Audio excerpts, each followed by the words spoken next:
Hey, what's up guys? It's Nathan from Aim Pictures, and today we're gonna be talking about the Canon C200. Here's this pretty beast right here. So this will not be an in-depth review, rather it'll just be my opinions stemming from my experiences with the cameras on my shoots. And yeah, I'll just be talking about the pros and cons, the image quality and the usability of the camera, and especially price wise we need to talk about that. Is it bang for your buck? I think that most people need to know about that, or are always questioning that or wanting to know more about that. And where does this camera fit in the South African media space? So let's firstly talk about the usability of the camera. Straight out of the box, one thing that you will find is that the camera is quite light. It is very compact for a cinema camera, and it weighs about 1.5 kilograms excluding a lens, which is perfect if you're a run and gun shooter or do a lot of handheld stuff. It won't fatigue you and it won't hurt your back, because sometimes the back gets sore in the camera industry. I'm sure a lot of people know that, yeah, your back suffers a lot when you have a heavy rig, and I love this camera because it's genuinely not heavy. The second thing which I love about this camera is the ND filters, the built-in ND filters. So the built-in ND filters ranges from 2 stops all the way to 6 stops, which is quite good, especially for exteriors. What I also love about the built-in ND filters is that it helps you to keep the camera light. You don't need to set up a matte box to add in ND filters. If you do decide to use a matte box, depending on the amount of filter trays you use, the matte box now has space. Because of the built-in ND filters, the matte box now has space for you to put other type of filters, more beautifying filters, such as the black pro mist, for example. The autofocus on this camera is insane. I use the autofocus very often, especially when I'm doing interviews or talking heads, and if I am again a one-man band that I need to monitor sound and lighting, the autofocus does a good job. I can trust that the Canon will always be in focus. That allows me to free up my mind to observe the other things in frame, and especially the sound. So yes, the autofocus is a lifesaver. So the battery life on the Canon C200, which follows the same batteries as the C300 Mark II. I'm not sure about the C300 Mark I, but I assume it's the same. It's quite good. I have 2 BPA 30 batteries, which is the smaller ones, and they cost around about 5,000 to 7,000 Rand, depending on where you got them from. I got mine from Outdoor Photo in Pretoria, and I paid about 5,500 Rand for my ones, but I got 2. So the 2 last me quite well for the day. I don't need to really have any more batteries than that. If I do, I'm most of the time charging one while using the other one. Like I said, 2 batteries is enough for me for a full day shoot.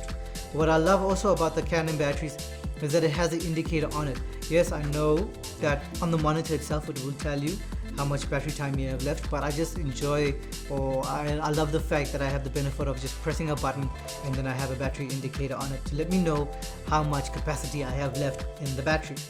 Memory cards, memory space. The Canon uses 2 types of memory. It uses standard SD cards and it uses CFast 2.0 cards. So the standard SD cards, it has 2 slots for it on the back of the Canon, which is good because once one card is full, it just automatically switches to the other card, which I enjoy that fact. But it just comes a problem when you start using the CFast 2.0 cards. The CFast 2.0 cards are exclusively for the Canon Cinema Raw Lite. Now, it must be said that yes, even though it says Canon Cinema Raw Lite, the footage is not light. It is a big file. The footages are heavy, they are massive, and they chew through your memory space like crazy. Canon does give you a 128GB card when you buy the camera. I guess they say it's a gift, but for me it's an insult, because with 128GB I get about 16 minutes. What the heck am I gonna shoot for 16 minutes in Cinema Raw Lite? Like, really? So yeah, the only problem is with the CFast 2.0 cards is that they hella expensive. Canon on their website does have a recommended list of CFast 2.0 cards, and it would be advisable for you to purchase those cards that are recommended. The only downside is, like I said, they are hella expensive.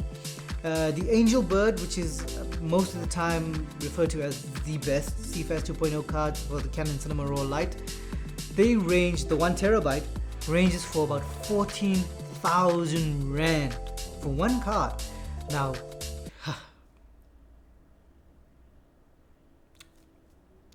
That's a lot of money.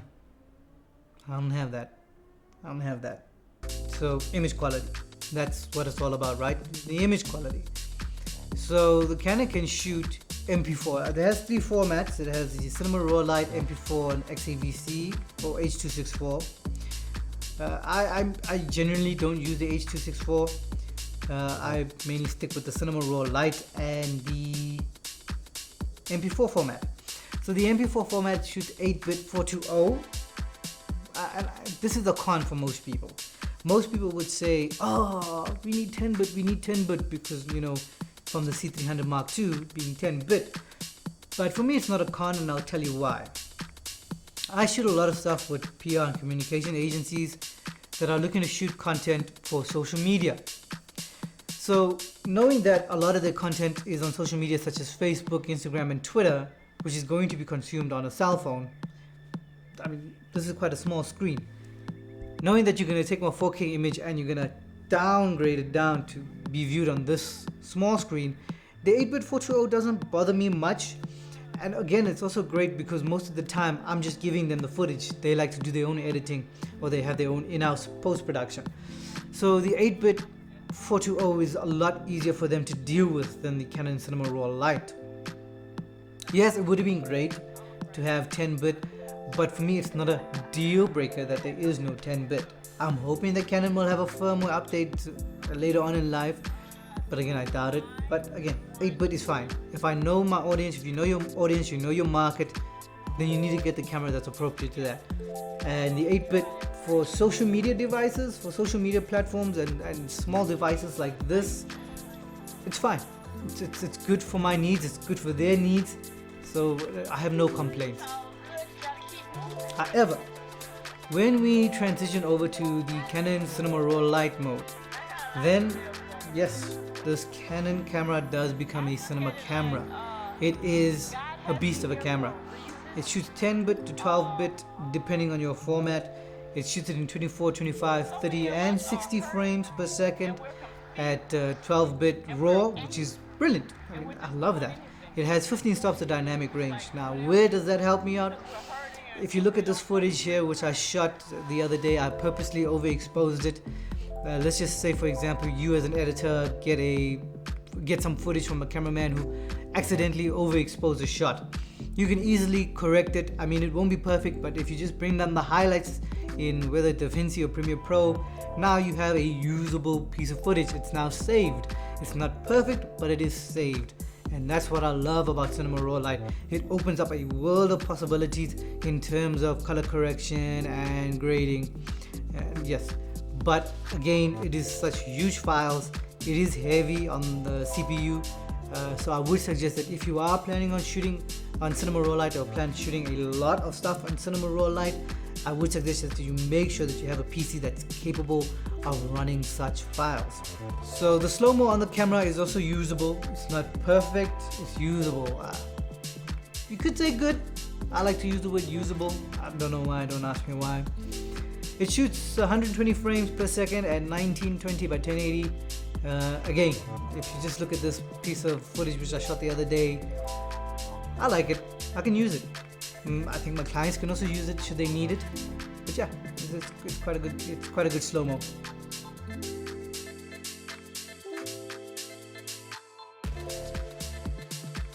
So what are the pros and cons for the camera? For most people, it will be the no 10-bit. That is a con, but it isn't a deal breaker. The 8-bit is fine.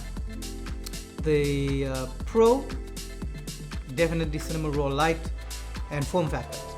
This camera can be operated by one man, which is good. Another major con for me with the C200 is the C500 Mark II. Canon, how dare you, man? How dare you? I've been loving my C200. I've been using my C200, but then you go ahead and bring the hot cousin, the C500 Mark II, and then I must hold hands with my C200. And I don't mind holding hands to my C200, but I would also like to hold hands with the C500, so that for me is a con. The C500 Mark II looking me in the face is a con. So the price for the C200 ranges from about 115 to 120,000 Rand, depending on where you buy it from, and again depending on how it's set up. I mean, you do get the C200B, which doesn't have the handle on the side or all of this on top. It's literally just the body, excluding the EVF. It's literally just a body that's made for gimbals. So the C200B is obviously cheaper if you're looking to just keep it exclusively on a gimbal. But the package I got was about 115,000 Rand. I got it at Cameras, which I bought it quite a while ago. So I got it at Cameras in Rosebank. I would urge you guys to go check them out. I mean, the service is great, the quality is good. I love that store.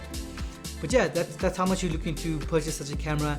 And in my opinion, it is a good investment if you are a budding cinematographer slash videographer. I mean, if you're a cinematographer, then you're looking at the Cinema Raw Lite. If you're a videographer, then you're looking at the 8-bit, which is good. I mean, it's usable. It's not 10-bit, but the 8-bit is good. I love it. I can deal with it. But yeah, so that's me. I hope you guys enjoyed it. I mean, if you have any questions, please post it down in the comments. I'll make sure to get to it. And yeah, thanks guys for watching, and I'll see you next time. Bye for now.